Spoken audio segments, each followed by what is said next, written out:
Hello, welcome to TAP TV. This is the newspaper review where we analyze and dissect trending and catchy headlines every day. I am Obed Jerry, your host for today, and with me here is Mobodo Kosi, and together we'll be doing the papers. What's up, Kosi? How are you doing? I'm fine, I'm good. How's the weather treating you? You know, everywhere is cold today. It's a rainy bit day. cold. Exactly. And to think that we should be entering Hamatan, right? And I can't wait. I can't wait. I just want that cool, windy.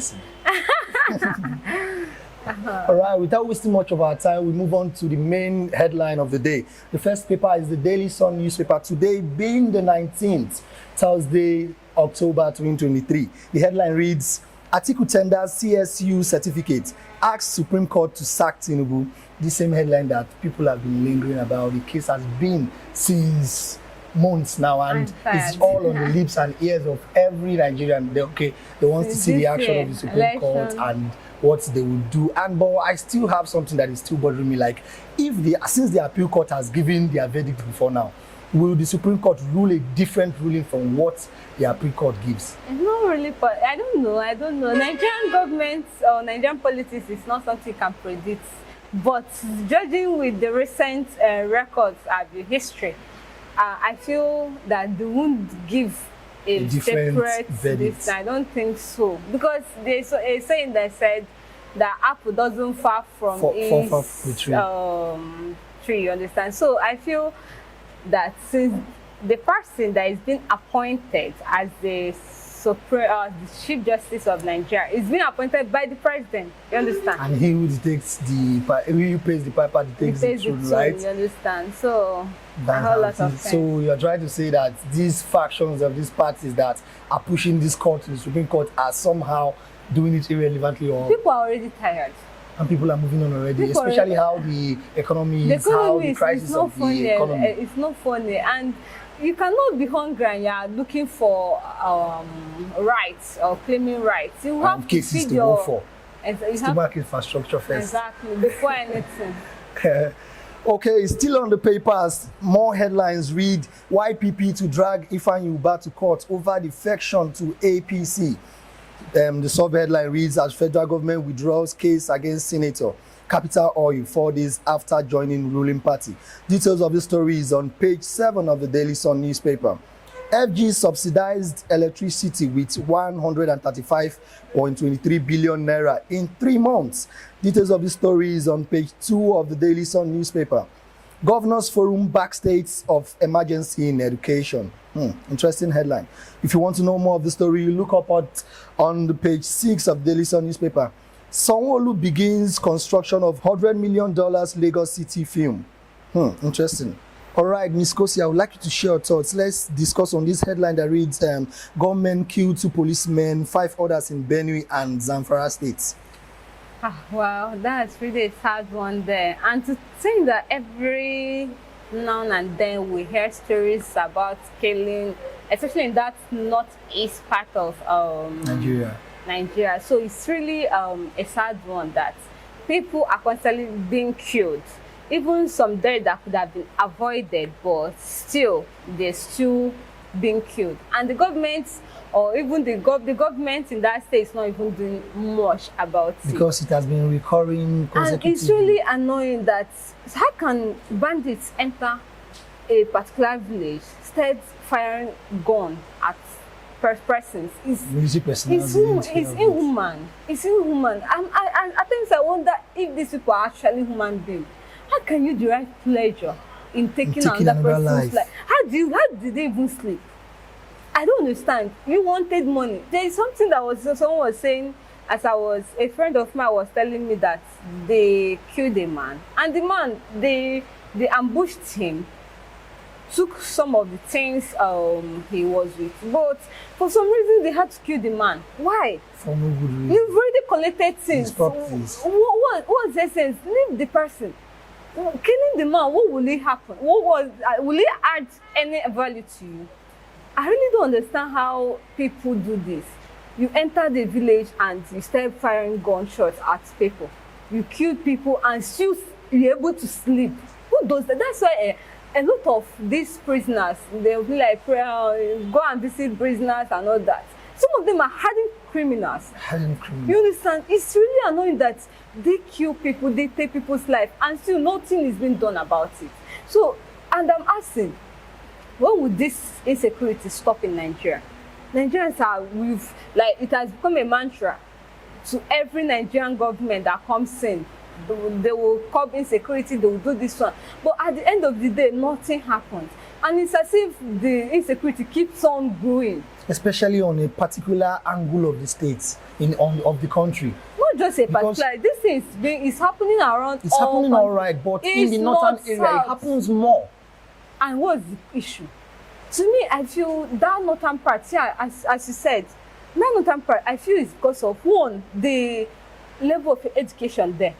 They are kind of, some of this northern part, not all, but some of this northern parts are primitive, like they're still coming into civilization. You understand? So it's and a lot of persons there, they don't have access to education, or maybe they have, but they don't. Like this, not like they need people to put them there. That's not their part. That's not what they've been doing and all that, or what have been taught to them. You understand? They need people that will bring them into that limelight, because education, yes, they say, enlighten them more. It brings you from darkness to light.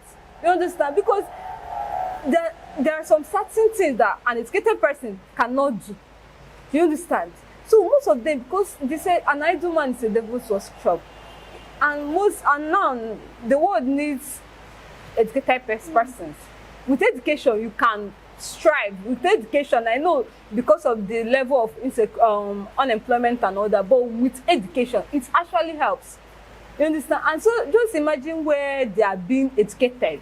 Those people in the northern part of Nigeria, where they have access to good education. At least know the importance of one another, know the importance of life. At least know that no matter what happens, these people, life still matters.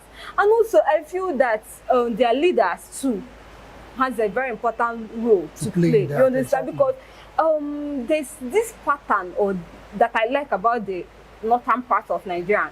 They are very respectful, especially to their leaders. You understand? Exactly. No matter, even if their leaders should say, kneel down, do this thing, without question, without any objection, they do it. You understand? And that was the reason why, when the whites came in, they were able to handle them political easily, and also, unlike the eastern parts. Exactly, and also hand over the political power to them. You understand? Because of how centralized their system is.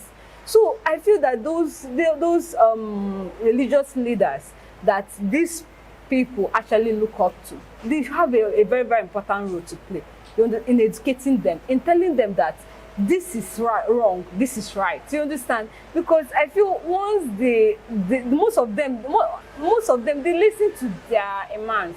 You understand? So they also have an important role to play. And also in terms of light, most of these people, they don't have light. They don't have access to industry, infrastructure. No infrastructure, nothing. And imagine a place that is not civilized, that doesn't have access to electricity, that doesn't even have any industry there. The unemployment rate will be very low. You understand? It will be very low. So I feel that where there is light, in development starts. You understand? So the government should also make it possible to create something like, at least supply electricity there, so that people can be able to set up the industry, and thereby employing other people, most people that are unemployed. Because the most reason, or the major reason why this security is kind of wrecking the whole northern part now is because of the level of unemployment rate there. You understand? Exactly. Have you seen an educated northern person? Like, the way they speak, the way they dress, the way they behave, you know that they are totally different. You understand? So I still beckon on the government in that northern part to please do whatever that is possible to at least curb the level of banditry, the level of kidnapping that is there. Imagine. And then from another view, I feel like the government is treating them with a calm and a soft hand, because at times some of these people that do these things, they wouldn't do it if you put force on them. If you add force to it, they would have no other choice than to stop it. Okay, imagine when you catch somebody as a bandit or as a hire killer that has a record of killing at least 40-50 persons, and you say you put the person through teachings and corrections, and later the person changes and all that. Once a thief continues to be a thief, and exactly, and when you now give them employment opportunities, then you are putting that in that organization where you put them, you are putting that organization at risk, because that person that you put there, you don't know if the person will still become a spy. My father will always say a bad person will always become a bad person, no matter how the person changed and others. My father will be like, who did he or she sell exactly, because this thing, his character behavior too, because some of these acts that they do, that they perpetrate on, is a deliberate act. Because for you to come out from your house, make plans, get weapons, come into a village and start shooting. Not just shooting at innocent people, innocent unarmed citizens. Is a deliberate act, so you cannot just say all of a sudden. No matter what they are, no matter, and a lot of them, they justify this, they are killing, they are this thing to be because of the system, because of the system they find themselves in. Exactly. And most of them are Amaji or something like, I don't know. Amajiri, exactly. And these people, I feel that they should also curb the level of childbirth there. Exactly. You understand? You can't bring a child into the world to suffer. It's not proper. You understand? These children, most of them, they don't have, the only crime is that they came through that parent, or they were being born. Most of them are being born without no formal training, nothing. How would they behave? They say human beings we are actually animals, but with training, we start behaving coordinating yourself, exactly. Know your left from the right. Because as you're growing up, as long as maybe at times I know when I was growing up, I would wear my right slippers on my left, and they'll start correcting it with time. You understand? So most of them, they don't have that basic training. So once they come into the world, they feel that because someone that has been struggling, you can't compare someone that has been struggling from childbirth till now and the one that has been pampered to be behaving the same thing. Exactly. It's not possible. You understand? So I feel that they say catch them young. They should catch them young. All these Amajiri people, they should give them the basic training, education they need. Those are the things the government is supposed to be investing their money on. Because these people, they're actually talented. All they need is that opportunity to explore their talents. So I feel a lot of things should be done, and if they want to curb the insecurity, they should start with education. They should start with providing electricity supply to those timid areas that can't even access. Some persons over there don't even have access to electricity. I don't even know if they've seen electricity in their life before. So those civilizations, those things, I feel that those are the things they're supposed to. And as they're doing it, unemployment rate will be reducing. And people won't have the zeal or even the mind to start robbing, because when you are working, you don't. Another one is your mind is busy. You won't think of carrying the gun, and most of them are used as human shades by all these terrorists. You understand? Most of them are innocent. That's the main thing. So I feel those are the things the government should look into. Please, government, whatever you are doing, please and please make sure they catch them young. Very, very important. Exactly. The government has a role to play to come out and bring out infrastructures that will keep these people busy. And then the religious leaders, the top people that you know that these people in this community, these villages listen to, they too have to educate. And the government has to still provide more security. Since you know, okay, if you know these people are of, let's say, 100 population, at least provide them with security of like 20% that would at least be around the vicinity. Since you know this thing will occur at least in 1 or 2 months' time, you put securities in place, at least they would have notice of that. If the killings are to be 10 persons in a month, know how it will reduce to at least 2. From there, you curb it totally. It won't be, they won't eradicate insecurity at once. But it's a gradual process, but at least let it be minimal. Exactly.